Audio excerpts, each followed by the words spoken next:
Tales from the Grey Side presents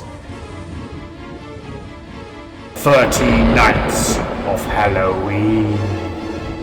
Let's make it 31 Nights of Halloween instead, if your heart can stand it. Heart of Fear. Vampire, a journey into the supernatural.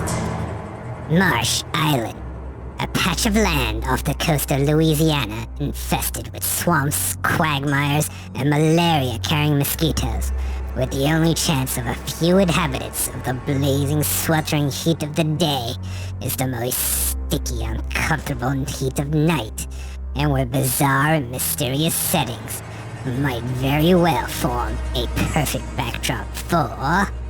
Vampires? Are you crazy? Everybody knows there's no such things. It's the only answer, Chief. I studied medicine in Hungary, and there are many cases like these over there.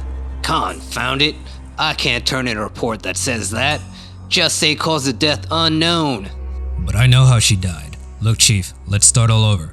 Early this morning, the body of Laura Bates was found in the bayou, several miles from the house where she lived and worked as a maid, right? Right.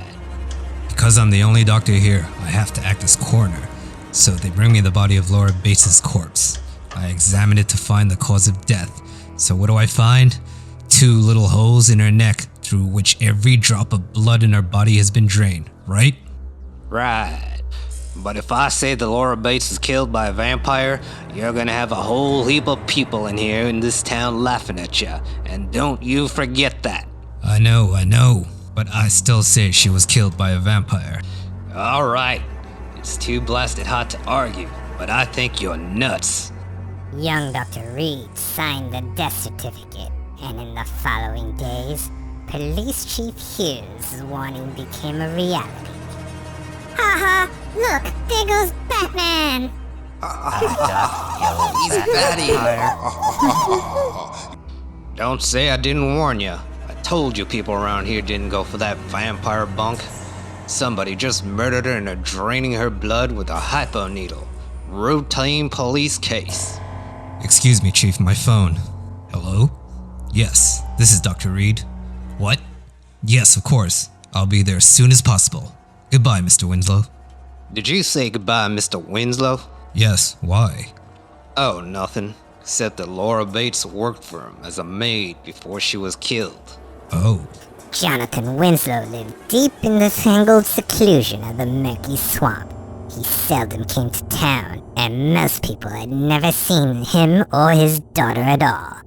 The moon was high in the heavens when Dr. Reed finally emerged from the treacherous pass of the bayou and rapped on the aged wooden door. Good evening, Dr. Reed. Please. Thank you, Mr. Winslow. What's the trouble? It's Nelda, my daughter. She has not been well lately. She feels weak and listless. I wanted you to have a look at her. Certainly, Mr. Winslow. Just lead the way. Blazes, how can you wear that tux in this stifling heat? This is her room, Doctor. I'll wait outside. She's beautiful. I've never seen anyone so lovely. What the? Her neck? There are 2 small holes in her neck. Dr. Reed made an examination, and when he had finished... Just as I thought. She's perfectly well, except she's lost a lot of blood. I suspect she's slowly being robbed of it by a vampire. You were in there for quite some time, Dr. Reed. Anything seriously wrong? Your daughter isn't as well as she should be. I suggest you sit her up tonight. I don't want anything to disturb her. I'll drop by again tomorrow. Tomorrow? Not during the day, I trust. Please, come in the evening. I'm not always here during the day. Not always here? Sure. Tomorrow night then. Goodbye, Mr. Winslow. That night and following day, Dr. Reed pondered deeply and asked many questions. He must have noticed the 2 holes in her neck. Still. Mr. Winslow? Oh, I've seen him once or twice. comes in to buy some food and stuff. Funny guy.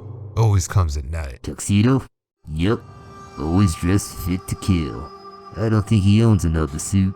Work? Don't know. Never seen him at all during the day. Dr. Reed went to the old house again the next night and was led to Nelda's room by Mr. Winslow. The young doctor made another examination. Great Scott, she's worse. She should be stronger tonight. Unless the vampire again. No. Mr. Winslow was supposed to stay with her all night. But yet. Mr. Winslow? Where are you? Strange, he's not here. Perhaps downstairs. The young doctor searched, but old Mr. Winslow was not to be found. It wasn't till much later he thought of. The cellar. I haven't looked down here. Maybe something happened. Say, what's that over there? A coffin with dirt in it. Blazes, what a fool I've been. It's all clear now. Mr. Winslow is the vampire. Mr. Winslow wanted me out here to keep an eye on me because I'm the only person in the Marsh Island who knows his maid was killed by a vampire. And now my life is in danger. And Nelda. What about Nelda? There. Locked her in her room. Best I can do now. I'll hurry to town. Come back tomorrow. What? Oh, it's you, Mr. Winslow. I didn't hear you come in. Just came back from a walk, Dr. Reed. How is Nelda? Oh, she's feeling better. But I, don't want her disturbed. Just let her rest. Of course, Doctor. Good night. Lord, I hope I'm doing the right thing. Winslow expects me tomorrow night, but I want to be there during the day. Vampires only prowl at night. During the day, they sleep in their coffins. Damn, those mosquitoes! I'll bring a cross and a wooden stake to drive through his heart. The only way to kill a vampire. The following day was a hectic one, and Dr. Reed's attempt to get to the house before sundown seemed doomed to failure. Okay. So it's another bloodless corpse with 2 holes in the neck. But if you start raving about vampires again, I'll lock you up. Now get busy. I want a complete autopsy before you leave. But Chief, it's so late. Hours later. I thought I'd never get here. What? The door's open. I'm too late. He's gone. Nelda.